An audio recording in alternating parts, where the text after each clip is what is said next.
कोई इंसान ताउम्र कमाता है ताकि जिंदगी के आखिरी पलों में आराम से सुकून से अपने परिवार के साथ आदमी अपनी ज़िंदगी को बसर कर सके।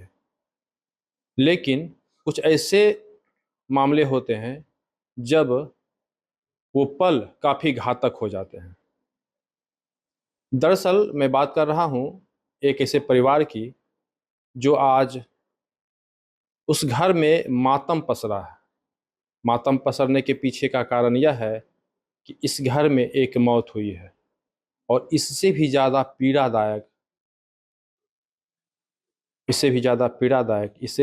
दर्दनाक यह है कि मौत के बाद अब तक लोगों ने उनका मृत शरीर भी वो लोग नहीं देख पाए।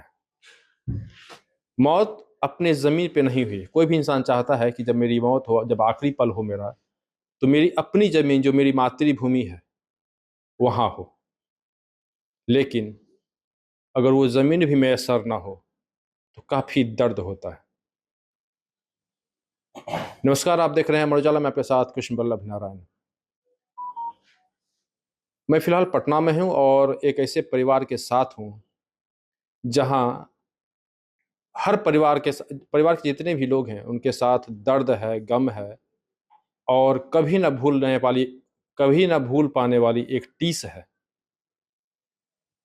दरअसल एक शख्स बिजनेसमैन है और बिजनेस को लेके कंपनी ने टूर के लिए उन्हें ऑफ़र किया था। उनके साथ कई लोग भी थे। वियतनाम गए थे और वहाँ पे हृदय गति के रुक जाने के कारण उनकी तबीयत खराब हुई। उन्हें अस्पताल में ले जाया गया, लेकिन उनको बेहतर इलाज के लिए रेफर भी किया गया। अब किस तरह से घटनाक्रम बदलता चला गया और लोग क्यों बेचैन हैं, पूरी कहानी हम उस परिवार से ही सुनेंगे। सबसे पहले आप अपना नाम बता दीजिए। मैं राजेश कुमार सिंह। क्या कुछ घटनाक्रम हुआ था? हमारे पिताजी पिछले महीने मार्च में 6 तारीख को वियतनाम एक कंपनी के टूर पर गए थे। गोल्ड मेडल कंपनी के टूर पर गए थे और लौटने के क्रम में 10 मार्च को वहीं वियतनाम के एयरपोर्ट पर हार्ट अटैक आ गया। जो इलाज के दौरान लंबी इलाज के दौरान करीब ये 4 अप्रैल को वो डेथ कर गए। समस्या क्या है कि एक तो अब 4 तारीख बहुत मशक्कत करने के बाद अब उनकी बॉडी, पार्थिव शरीर शुक्रवार को सुबह आने का उम्मीद जगा है, जो कि सैटरडे को डेथ किए हैं। 1 हफ्ता हो गया। उनके इलाज के लिए यहाँ से गए 2 आदमी, वो विदेशों में लौटने के लिए मजबूर हैं। वो आ नहीं पा रहे हैं कि सरकार उन्हें एग्जिट वीजा नहीं दे रही है। और हमने यहाँ जितनी भी कोशिश की, विदेश मंत्रालय तक भी की, उन्होंने भी कोशिश की, लेकिन आता था वो भी सफल नहीं हो पाए कि हम उन 2 शख्स को हमारे लौट आए। अभी तक उनको आने की कोई चांसेस नहीं है। बात वही आती है कि हमारी विदेश नीति कितनी कमजोर है। हमारी सरकार हमारे चाहते सही रहते हुए भी हमें मदद नहीं कर पा रही है। क्या टेक्निकल फॉल्ट क्या है? क्या वो लोग क्या कह रहे हैं? एक्चुअली क्या है कि ये जो पहले जो घटना हुई वो फुकोक सिटी में हुई, जहाँ की जो घूमने जाते हैं उन्हें कोई वीजा की जरूरत नहीं होती है, लेकिन इन्हें इलाज के लिए आगे होचिमिन सिटी रेफर किया गया, जो मेडिकल के आधार पर उन लोग कर दिया पेशेंट को, प्लस 2 जो मेरे आदमी थे। और उसके बाद वो सिटी में प्रवेश कर गए। जब वहां से लौटने की बात आई तो पता चला कि वीजा है। ये सब टेक्निकल फॉल्ट वहां की है। हम अगर आप हो ची मिन आने दिए तो कैसे आने दिए? आप, हमारे पास प्रूफ है कि मेडिकल है, एम्बुलेंस है, सारा कुछ है, लेकिन वो नजरअंदाज करते हुए अपना कानून बताते हैं कि आप कैसे आए, अब मैं वीजा नहीं दूंगा। वहां तक एम्बेसी विप्रा पांडे का भी 2 तारीख का एक मेल आया था, जो वहाँ इंडिया एम्बेसी में विप्रा पांडे जो है उनकी मैसेज मेल आया कि मैं 2-4 दिन में आपको वीजा दिलवा दूंगी, लेकिन आता था वो भी फेल हो गए। आज हमारे आदमी वहाँ एम्बेसडर भी मिले हैं, उन्होंने भी कहा है कि मैं ठीक देखता हूँ, बस यही है, देखता हूँ, उसके बाद कुछ नहीं है। अच्छा, भारत में आपको विदेश मंत्रालय में भी बात हुई होगी। जी। यहाँ पे किनसे बात हुई, क्या कह रहे हैं? यहाँ में पांडे जी हैं, उनसे बात हुई है। जो है वो बोले उधर तो सपोर्ट किए ही, ठीक है हम देख लेंगे, कर देंगे। आज वही बात बोल रहे हैं कि ये पार्ट उधर का, वियतनाम का पार्ट का है, हम यहाँ से कहीं सकते हैं, वो कब देगा कैसे देगा वो मैं कुछ नहीं कर सकता। अब बताइए, कोई हमारे देश से घूमने जाता हो, अगर किसी के साथ उसको कोई घटना घट जाए, सरकार मदद नहीं करती है तो कितनी तकलीफ होती है, और खास करके इस हालत में जब कोई व्यक्ति मृत हो जाए।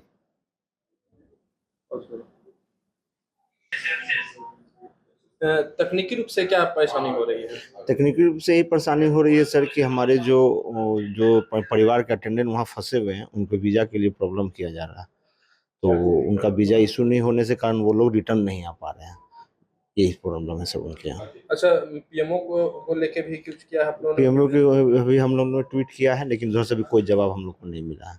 विदेश मंत्रालय में भी किया गया, वहाँ से भी कोई जवाब नहीं आया। सबसे यही बात थोड़ा नीचे में कि भरोसा दिया जा रहा है, हो जाएगा, लेकिन काम नहीं हो रहा है। ये लोग वियतनाम एम्बेसी से ठीक से बात नहीं कर पा रहे, रिक्वेस्ट नहीं कर पा रहे, इसलिए काम नहीं हो पा रहा। हम लोग यही चाहेंगे कि सरकार से यही गुहार लगाएं कि हमारे जो विदेश मंत्री एस जयशंकर जी, वो कम से कम इसमें हैंडल अपने हाथ में ले और वहाँ के विदेश नीति से बात करे तो हमारा काम बन सकता है। क्या नाम है आपका? मेरा नाम मुकेश कुमार सिंह। कौन है उनके पिताजी? ये हमारे पिताजी वहाँ फंसे हुए थे, मैं इनका छोटा लड़का हूँ। हाँ,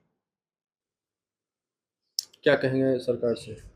सरकार से यही कहना चाहते हैं कि जितना जल्दी हो हमारे जो भतीजा हैं और हमारे जो फैमिली के वहाँ पर है दूसरे जन, उनको किसी भी तरह जितना जल्दी हो जो भी औपचारिकता पूरा करना है करके जल्दी से यहाँ हमको इंडिया लाया जाए, उन्हें या जैसे भी हो जो भी अपने स्तर पर लाया जाए। क्या नाम है आपका? मेरा नाम आजीष कुमार सिंह है। मैं पिताजी का मेरे पिताजी अच्छा, का आपके देहांत पिताजी। हुआ, पिता हुए हैं, मेरे पिताजी हुए। ये पीएमओ से लेके विदेश मंत्रालय हर जगह ये लोग लगातार गुहार लगा रहे हैं, लेकिन अब तक जो आशा है वह पूरी तरह से आशा ही बनी हुई है। लेकिन वो धरातल पर वो कब तक लौटेगा या फिर उनकी रिटर्निंग कब तक हो पाएगी, यह फिलहाल एक समस्या है। समस्या इसलिए है क्योंकि जो शख्स यहाँ से गए थे, जो बीमार हुए, उनके इलाज के लिए यहाँ से जो 2 आदमी गए हुए थे, मेन जो मुख्य रूप से जो समस्या है कि उनका उनका जो पार्थिव शरीर है वो तो यहाँ पे आ जाएगा। लेकिन सबसे बड़ी बात है कि इसके अलावे जो 2 शख्स हैं, जो उनके इलाज के लिए गए थे, उनके साथ के लिए, वो उन्हें अब वहाँ से लौटने में काफ़ी परेशानी हो रही है। पीएमओ में भी आपने शिकायत किया था, तो क्या कुछ हुआ? वहां से कोई जवाब नहीं, हमने मदद की गुहार लगाई थी, वहां से कोई जवाब नहीं आया है। अब क्या करेंगे? अब तो बस आप लोग के माध्यम से है कि आगे मेरी बात बढ़े, ऊपर तक बात जाए, मेरी समस्या का हल हो। मेन है कि दोनों, मेरा जो परिवार है वो दोनों चले आए, वो बहुत मुश्किल हालात में है। विदेश मंत्रालय जो है, आखिर उसका क्या, उनका क्या कहना है? वो कहना है कि हमने बात आगे बढ़ा दी, अब वहाँ जो हमारे एम्बेसी में ही लोग वहाँ के एम्बेसी से बात करेंगे, जो कि कोई रास्ता नहीं निकल रहा है। रास्ता नहीं निकला, आखिर कोई तो रास्ता होगा। एक्चुअली वो तो अब वही तो हम इनसे भी मैं सवाल करता हूँ कि मैं आप लोग के पास आया हूँ, दरवाजा खटखटा रहा हूँ, अगर आप ऐसा लोग तो ने- नहीं कि लोग यहाँ पे गलत तरह से लोग वहाँ पे गया था, चूंकि बीमार पड़े थे, उनको देखने के लिए लोग गया था, अब वहाँ पे नहीं नहीं, गलत तरीके से कोई नहीं गया, कि हमने तो बजाते टिकट है, हमारे पास एंट्री है, बिल्कुल। वहाँ इमिग्रेशन का ठप्पा है। एक शहर से दूसरे जाने में जो एंट्री होती है वो गलत है टेक्निकल रूप से, लेकिन उसका भी मेरे पास मेडिकल कारण है। उसके उसके भी कारण आप तो नहीं है कि अगर मान लीजिए शहर से बदला हुआ, जैसे उनको रेफर किया गया, रेफर किया बेहतर इलाज के लिए, हाँ। तो ये तो स्वास्थ्य विभाग ने अपने हिसाब से किया या जी, फिर जी। अस्पताल ने वो अपने हिसाब से किया, हाँ। तो फिर अब क्यों मामला फंस रहा है? एक्चुअली क्या है कि वहाँ जो फुकोक से होचिमिन सिटी जो गए थे ना, तो एक्चुअली वहाँ जो इमिग्रेशन होनी चाहिए थी वो चूक हो गया उन लोग से, और वो अपनी गलती छिपाने के लिए इतनी परेशान किए हुए हैं। ये वहाँ की चूक है, हाँ, या वहाँ जो जो रेफर किया गया हाँ, वहाँ का वहाँ चूक से? है। हाँ, चूक है। अब इस हालत में हम लोग क्या गलत हो सकते हैं? आदमी पैसेंट लेके एक शहर से दूसरे शहर भाग रहा है विदेश में, तो क्या हम गलत हो सकते हैं? बिल्कुल। क्या नाम बताया? राजेश कुमार सिंह। जितने भी परिजन हैं सब यही बात कर रहे हैं कि आखिर अपने पीएमओ को ट्वीट किया था क्या? हाँ, मैंने पीएमओ मिस्टर एस जयशंकर सबको टैग करके ट्वीट भी किया था, क्योंकि जब हम लोग उनसे ऑफिशियली मेल के थ्रू बात कर रहे थे उसके बाद भी कोई रिस्पांस, इतना एफिशिएंट रिस्पांस नहीं आ रहा था, तो हमने ट्वीट भी किया, हमने मीडिया चैनल्स का सहारा लिया है ताकि उन तक ये बात पहुंचे कि वहाँ पे मेरे दादाजी और उनके साथ मेरे भैया शुभम सिंह और मेरे मामा जी सुनील सिंह, दोनों वहाँ पर अभी भी फँसे हुए हैं और हमें वीज़ा क्लियरेंस उनके लिए नहीं मिल पा रहा है। क्या गुहार के लगेंगे सरकार से? यही है कि अगर हमारी कोई गलती नहीं है, अगर आप इतने पावरफुल पोज़ीशन पे हैं और वियतनाम से हमारे संबंध इतने अच्छे हैं, तो फिर इतनी दिक्कतें कहाँ आ रही है कि 25 दिन से ज़्यादा हो गया और अभी तक आप वीज़ा क्लियर नहीं करवा पा रहे हैं। वो भी मेडिकल ग्राउंड्स पे अगर कोई गया, ऐसा तो है नहीं कि वो दोनों घूमने गए थे। वो मेडिकल ग्राउंड्स पे गए थे दादाजी के पास, उसके बाद भी उन्हें वीज़ा क्लियरेंस नहीं मिल पा रही है mister Shubham and mister Sunil को। क्या नाम है आपका? मेरा नाम अमीशा है। निश्चित रूप से एक बड़ा सवाल है, और जब भारत का संबंध वियतनाम से बहुत बेहतर है, तो फिर परेशानी कहाँ हो रही है? और सीधी-सी बात है कि यह कोई घुसपैठिए नहीं थे जिसको लेके ये परेशानी हो रही है कि भाई उन्हें आने में दिक्कत हो रही है। सीधी-सी बात है कि यहाँ से जो शख्स गए हुए थे, वो अचानक उन्हें हार्ट अटैक हुआ, उन्हें एडमिट वहाँ पे किया गया। जानकारी मिली, 2 आदमी यहाँ से, उनके एक लड़के और उनके हाँ, उनके जो रिलेटिव हैं वो गए, और इसके बाद इलाज में रहे, और अभी 1 सप्ताह पहले उनकी मौत हो गई वहाँ पे। पार्थिव शरीर को लाने की जो कवायद होती है, इन्होंने शुरू की। काफ़ी लोगों से, यहाँ के विधानसभा अध्यक्ष की बात कर रहे हैं या फिर जो बड़े-बड़े शख्सियत हैं, अपने हिसाब से इन्होंने अपना अप्रोच लगाया। खैर, पार्थिव शरीर अब संभवतः 2 दिन में यहाँ पे वो आ जाएगा। लेकिन सबसे बड़ी समस्या यह है कि उनको देखने के लिए जो 2 शख्स गए हुए थे, आखिर उन्हें क्यों रोका जा रहा है? क्योंकि वह, सीधी-सी बात है, इनका कहना है कि वो घुसपैठिए नहीं है। कोई इंसान बीमार होता है तो उसके इलाज के लिए लोग जानता है परिवार का लोग, तो वहाँ पे जाता है। आखिर परेशानी क्या है? आपके संबंध बहुत बेहतर हैं, तो फिर क्यों परेशानी हो रही है? आखिर परेशानी कहाँ पे है? क्या टेक्निकल प्रॉब्लम है? ये सरकार को समझना होगा।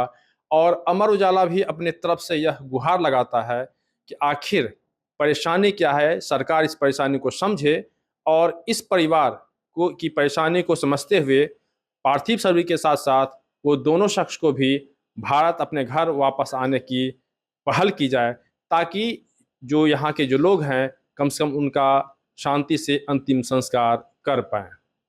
पटना से अमर उजाला के लिए कृष्ण वल्लभ नारायण। आपके राज्य की खबरें, आपके शहर की खबरें सबसे पहले जानने के लिए देखते रहें अमर उजाला।